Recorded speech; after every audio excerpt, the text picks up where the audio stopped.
Hello everyone, welcome back to My Hero Academia Podfics. Today will be the continuation of If We're Being Honest. This will be Part 6, Chapter 6, entitled The Boy Born with Nothing.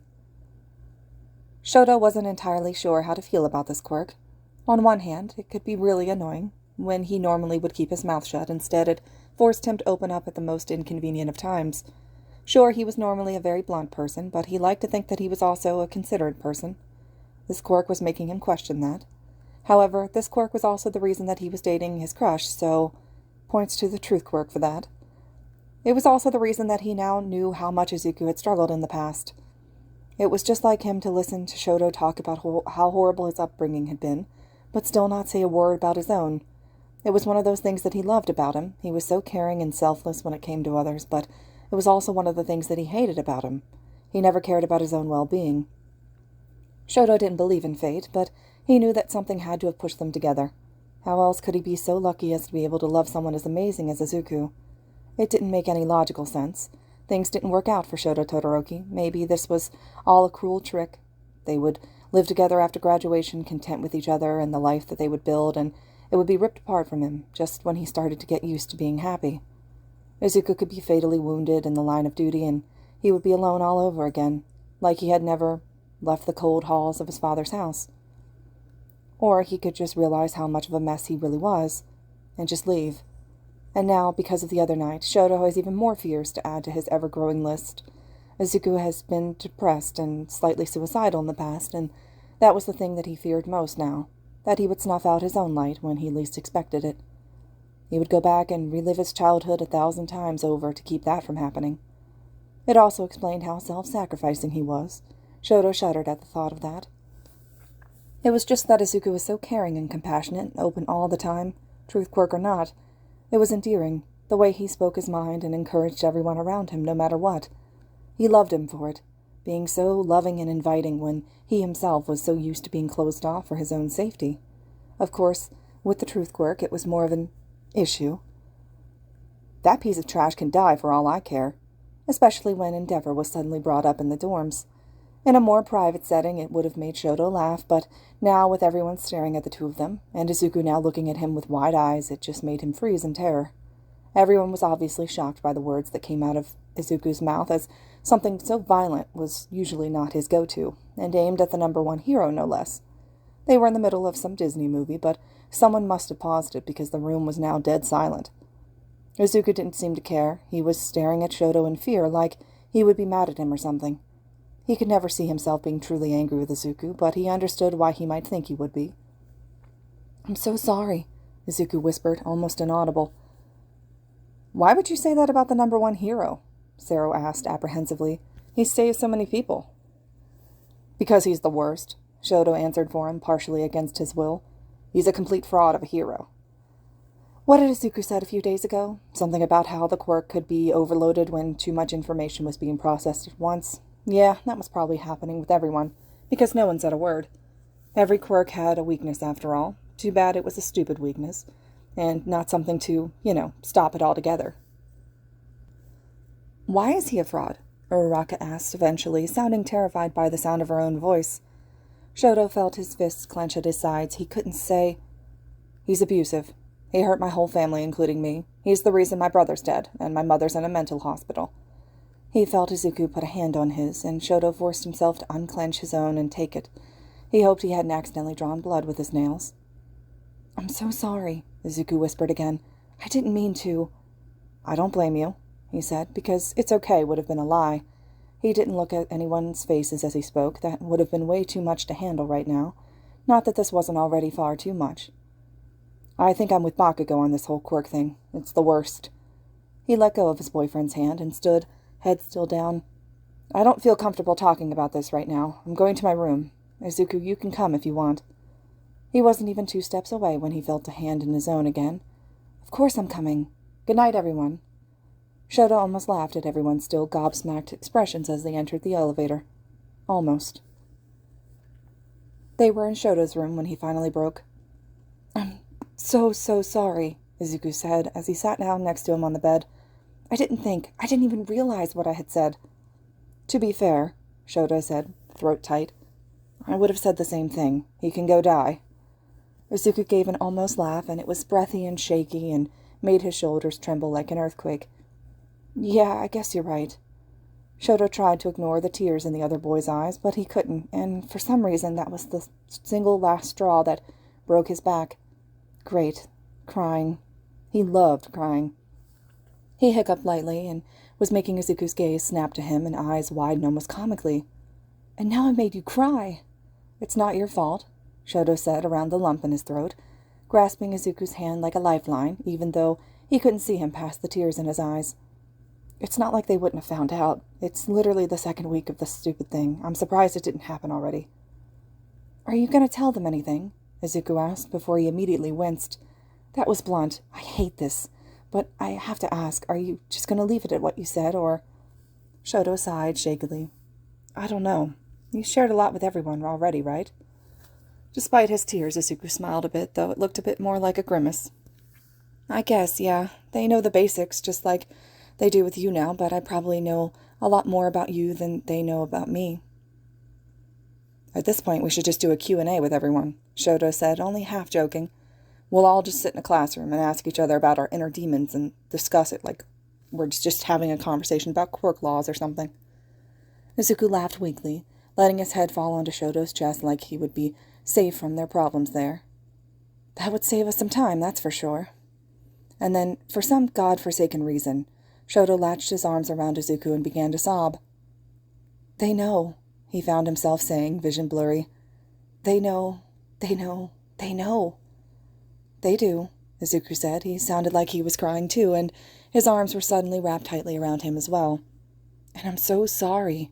They won't judge you, though, I promise. They accepted me in my past, and they'll do the same for you. I suppose, Shoto said, suppressing a hiccup. But what if they tell Aizawa, or it somehow gets back to my father? He felt Izuku freeze below him. That would be very, very not good, that's for sure. The part about your father, not Aizawa. Why on earth would I want Aizawa to know? He didn't mean to sound harsh, but the panic in his chest was crawling up his throat and threatening to drown him, like he was being waterboarded by his fears. Kirishima went to Aizawa, and that turned out fine, and if you don't want this to get back to your father, you should tell everyone. It's not like they can post it on social media right now, he said with a half-hearted shrug, or go off campus. There's no reason to bring it up. But this quirk won't last forever. Izuku's words hit him right in the gut. They'll eventually be able to talk to their families again. They tell one wrong person and all hell could break loose. Yeah, okay, but if I bring it up, they'll ask questions. He almost flinched at the thought. That would be not ideal. Maybe you could just put a note on the fridge. Please refrain from ever speaking of Endeavor again. Signed, Shoto Todoroki. Shoto couldn't help but laugh through his tears. Yeah, that could work. Izuku was a bit freaked out when Shoto started crying. Don't get him wrong, he was 100% ready to support him in all that he had gone through, but Shoto didn't usually do feelings. At least to the degree of sobbing and shaking in someone else's lap kind of feelings. That's when it hit him. The quirk wasn't just altering their words, it was altering their emotions. It made so much sense, with everything that had happened, Izuku sharing his life story with the class, Bakugo finally apologizing, Kirishima breaking down, and now this. It was so obvious that now that he had figured it out. It had to have something to do with true emotions, he'd assume, or what they would feel if they couldn't lie to themselves about how they were feeling. You could still lie to yourself in your head, but your emotions would be all over the place. That would also explain why Bakugo and Shoto confessed their feelings so quickly that first day. Shoto looked up at him. I can hear the gears turning in your head. What are you thinking? Izuku explained this new revelation. He watched Shoto's eyes widen before he put his head in his hands, and Izuku had probably just blown his mind. Yes, you are blowing my mind. He looked at him bewildered. How do you do that? Izuku shrugged, unsure of what to say. They were more important things to focus on right now. Practice? I don't think it matters. What matters is that we need to tell everyone else about this. He thought the dual-haired boy would readily agree, but an uncertain expression crossed his face. Should we, though? He asked. You know, tell them. Izuku stared. Well, why wouldn't we? It wouldn't change anything, he finally said. It would just cause more panic. Aren't we all scared enough without this whole emotions thing thrown in? I guess, Izuku found himself saying. He could see where he was coming from. This wasn't something they could take lightly. Any new information about this quirk would certainly upset the rest of the class, but maybe we should tell Aizawa and see what he says, and we don't even know if we're right. We could just be all hormonal teenagers. Telling Aizawa seems like a good idea, but really? You think I would be like this if a quirk had nothing to do with it? He wiped the tears off his face and flicked them at Izuku to prove his point, which the green-haired boy just snickered at. Good point. I, however, seemed completely normal, which is why it took me so long to figure it out. Ain't that the truth? Hey! Shoto found himself next to Izuku when they told Aizawa the next day after class, and Aizawa agreed with Shoto. They shouldn't tell the rest of the class, if only because it was just a hunch and not on any actual proof. If it ended up coming out, which it probably would, given their situation, it couldn't be helped, but he told them to try and avoid it if possible. It would only cause more unnecessary grief, since there was pretty much nothing they could do about it. And even if that was the case, Shoto desperately wished it wasn't, because ever since he came down for breakfast that morning, everyone had been treating him like glass, and it was making him feel like a bug under a microscope. Actually, no, not glass, more like a loose cannon, one that could go off at any moment. And he could tell that they weren't just sure if they wanted it to go off or not. He would like nothing more than to tell them about this whole emotions thing and let them forget about him. Izuku had been eyeing him during their conversation with Aizawa, almost as if he was trying to get him to say something else, which Izuku would never do. Oh, no, never. He definitely wouldn't try and goad him into spilling his tragic backstory to their teacher. That was also one thing he desperately missed. Sarcasm. He really would have liked to be so sarcastic, answering all his classmates' questions about his past. It was a good way to deflect, to not let anyone know that he actually cared about what they were saying.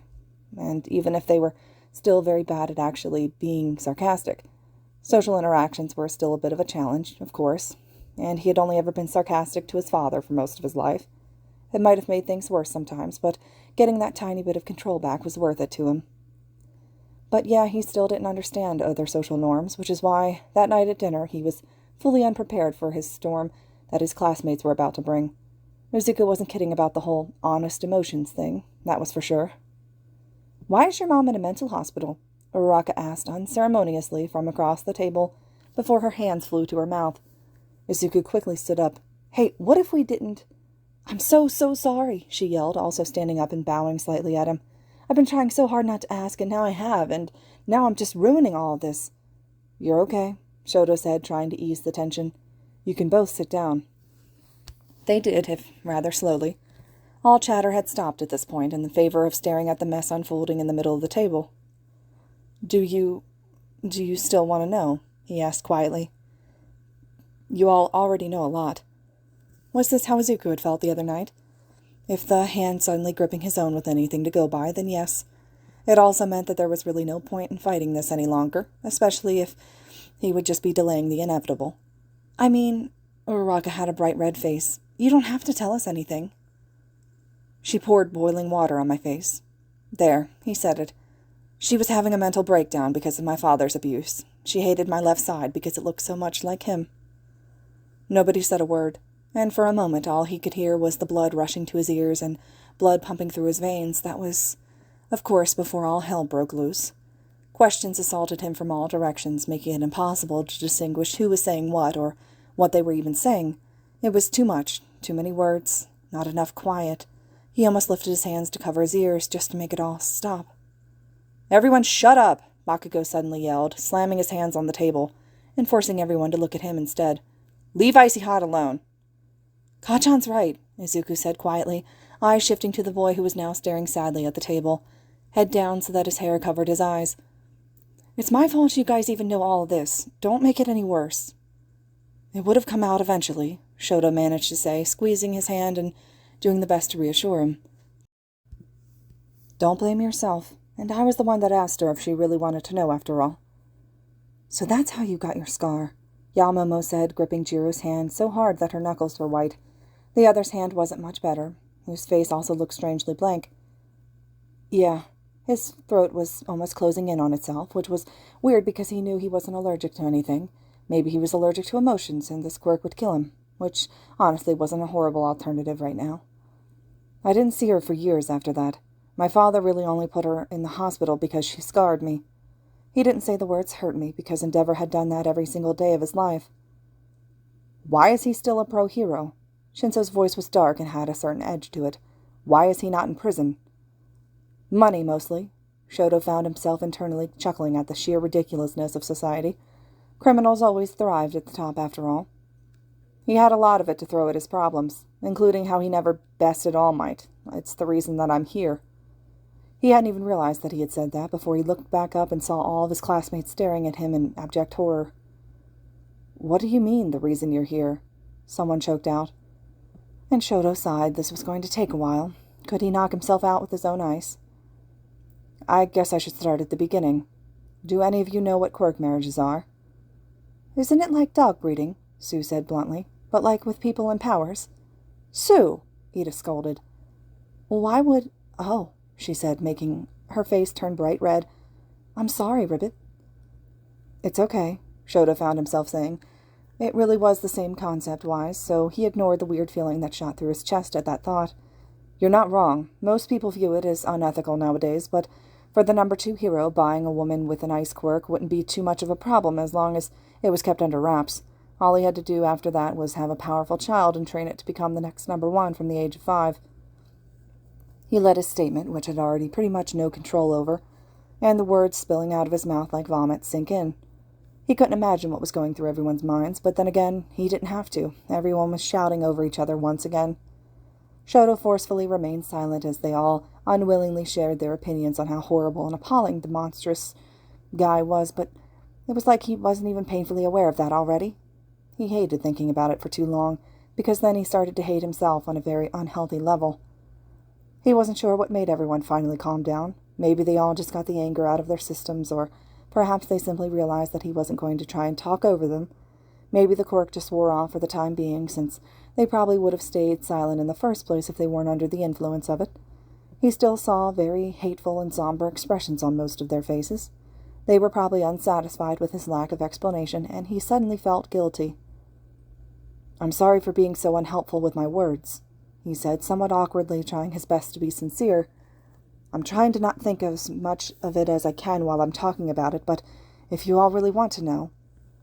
That's not why we're upset, Ida said, voice full of anger and maybe even tears. We're angry at the man who hurt you and your family, and we won't ask any more of you. I'm so sorry, Yamomo suddenly said. I was there. I could have seen something, done something. What are you talking about? Shoto asked, absolutely bewildered by his friend's unprompted words. Your father hosted some sort of dinner for pro-heroes and other high-status people, and my family was there. I didn't realize anything was going on. I even saw you, just sitting at the table like nothing was wrong. She broke down then, turning her head and burying it in Jiro's shoulder, whose face was still decidedly blank, yet now as white as a sheet.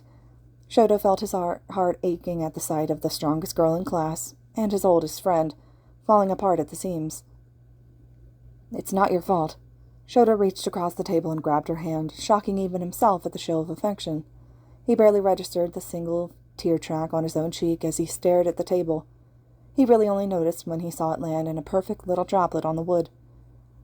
We were both so young, and none of the adults saw anything either. By that point, I knew how to hide everything pretty well. She squeezed his hand so hard that he felt the circulation begin to cut off, but he didn't mind. I'm still so sorry, she choked out, face still hidden. You say he trained you. He even showed us the training room, and I didn't even realize there was blood on the floor. Shoto felt his heart skip a beat at that, but he made sure to keep his face impassive as he tried to reassure her. Yeah, that was probably mine. Or not. This truth quirk was a real kick in the gut sometimes. He felt his stomach lurch when she flinched at these monotonous words, and as did many of the others at the table. Maybe a neutral take on the subject wasn't the best idea if they were going to react like this. I know you already know this, Izuku said from next to him, tightening his hold on the hand knot occupying Yaomomo's. But I really, really hate your father. I'm aware, Shoto said, but it's not like he ever did it viciously or out of hatred. He was just incredibly harsh in his training. That doesn't mean shit, Bakugo said, and all eyes turned to the boy that was practically seething at the mouth. When an adult hurts you, it's not okay, no matter their fucking motivation or whatever. Shoto tilted his head slightly in surprise. That wasn't something he would expect from Bakugo of all people. You're right, I'm simply trying to let go of the anger that's been weighing on me down for so long. Why would anyone want to let go of anger? I'll never know. Shoto's lips quirked upwards at that, because really it was such a Bakugo thing to say that it made him feel almost normal, even if it was only for just a moment. I don't know, maybe I never will, but at least he never beat me outside of the training room. Yep, he hated this quirk, and maybe those words were the last straw, or maybe they were simply horrible enough on their own, but several of his friends and even the people he hardly knew teared up or visibly started crying once he said them, if they weren't already. Izuku embraced him from the side, and suddenly people were standing up to join in. Uraraka, Ida, Yamomo, Sue, Kirishima, and he didn't even know who else because he couldn't see past the tears gathering in his own eyes. Maybe we should just start the movie night, he said eventually through the lump in his throat. He tried to ignore all the thoughts and feelings swirling through his entire being, much more in favor of a simple distraction, anything to keep his mouth shut and his classmates from being more upset. Yeah, Mina said, with a slight snivel somewhere to his left, and did that mean she was a part of this weird hug pile, too? I can go set it up, but we are not letting you go. And true to her word, the setup of the movie night was drastically different from the previous ones. Shoto found himself dead center with Uraraka and Izuku at his sides, Yamomo, Sue, and Mina in front of his legs, and somehow everyone piled onto that same couch.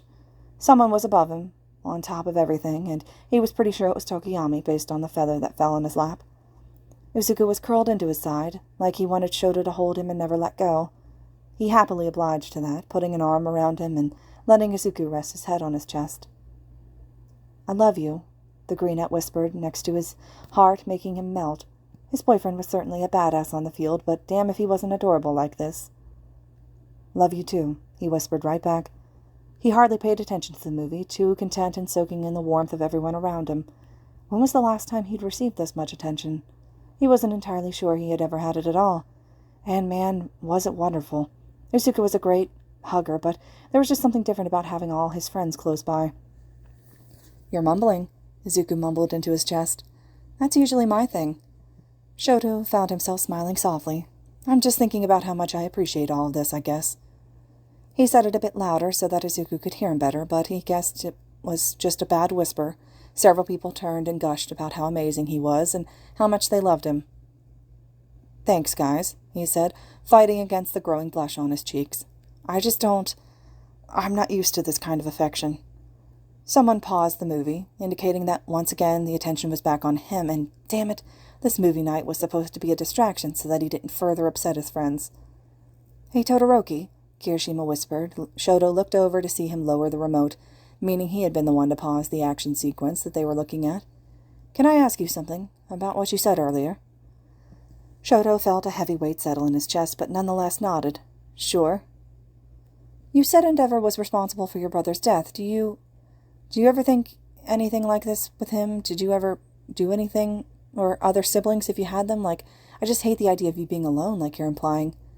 And wow, Shoto was not ready for the roller coaster of emotions that question brought on. Once his head stopped spinning, which couldn't have been longer than a few seconds since no one looked overly concerned, he took a deep breath and answered, No, I never really spent time with any of my siblings. Was there an age gap? Sue asked softly, and Shoto was once again reminded of her very large family that she had taken care of for so long. Did you not get along? He almost smiled at the irony of her question. I don't know how we would have gotten on. I wasn't allowed to see them. Why not? Uraraka asked angrily. Was isolation Endeavor's idea of good hero-making material? He shrugged. He didn't bother saying that was exactly what Endeavor thought, since she seemed to realize it a second after she had said it. He held up a hand to keep her from apologizing. It's fine. And they weren't allowed to see me because I was his masterpiece and lived in a different world from them. But how did your brother die? Kaminari asked before turning red. Sorry, crap. His quirk killed him, Shoto said in lieu of delaying the inevitable. He watched as several people blanched back in shock at his bluntness, even with the truth quirk. Or it might have been just how horrible the statement itself was. My father tried several times before me to create a perfect mix of ice and fire. My brother got my father's flames and my mother's heat tolerance. It was a deadly combination. He felt something in his chest begin to shake, and he did his best to ignore it. He hardly ever knew Toya, so what right did he have to grieve? I'm sorry, Ida said, and Shoto turned to look and felt his heart twinge at the sight of the tears on his face. Losing a brother. I know how painful that must have been. I barely knew him. Shoto thought the words would bring comfort to him, but they did the opposite. He just began to shake harder, and Izuku and Uraraka both gripped his hands tightly. I never even got to know him. He was horrified when a sob started to build up in his throat. I don't even know how it happened. No one ever told me. I just found out at the dinner table and was expected to show up for evening training like usual. He couldn't take it anymore. The tears escaped his eyes like his boyfriend's did the other day. Izuku had been right about the emotions thing. He had never let himself feel this way before about what had happened. He always just pushed it to the back of his mind, ignored it because there were more important things to focus on, but now he was being forced to accept the reality that he knew his siblings or had any sort of normal childhood. Am I broken? He heard himself whisper. Probably. Izuku was always one for waterworks, and he definitely wasn't shying away from that now. His words surprised Shoto, although they probably shouldn't have. He was under the damn truth quirk, after all. But we all are, Shoto. And that was it, wasn't it? They were all just broken pieces of their upbringing, shoved together into some semblance of functioning human beings. And wasn't that how everybody existed, if you really thought about it? Nobody was whole. Nobody was untouched by the hands of grief. Some people were just better at hiding it than others. And usually he was better at it than this, but give him a break, he was emotionally screwed over by the actions of a toddler at the moment, so sue him. Which is probably why he asked his next question, something that he never would have said under the threat of death normally. Am I worth it to you guys? Or to you, Izuku? Of course you are, his boyfriend said without a hint of hesitation. Small murmurs of agreement could be heard, like they knew they were intruding on a moment, but for now he had eyes on the boy in his arms. You always have been, just like you said I was. Why else would I shatter myself? Shoto felt himself nod distantly as silent tears continued to roll down his face. That's, a fair point. Why isn't Endeavor still a hero? Uraraka asked. Like, I know you said money was an issue, but, like, if all of your siblings told the authorities, wouldn't at least something happen? Yeah, Shoto would be discredited as a hero before his career even began, Izuku said before nonchalantly adding, That's why we're playing the long game. Everyone seemed to freeze at his words, and at the cool edge that they held, it was unsettling to hear Izuku in that tone of voice, but Shoto had to admit it sounded kind of hot. He was not blushing. Definitely not. The long game? Someone asked, and oh man, that was a mistake because of the evil glint in Izuku's eyes. Yes, the long game that will push Endeavor into jail for life once Shoto is a pro-hero with credibility, and we both have pull over the hero commission. I don't want to move, so I'm not getting any of the binders from up in my room, but I have it all memorized anyway. Ask away. Shoto smiled as Izuku answered everyone's questions about how he would be taking down Endeavor, like he couldn't use a paperclip against him, and he could potentially win if he had enough planning time. He loved the green-haired boy. Still, slightly crazed dork that he now called his boyfriend, and he wouldn't have it any other way. Getting rid of Endeavor was just a bonus. This concludes Chapter 6 of If We're Being Honest. I hope you guys enjoyed this one. Just a few more to go in this series, so as always, thank you all so much for listening.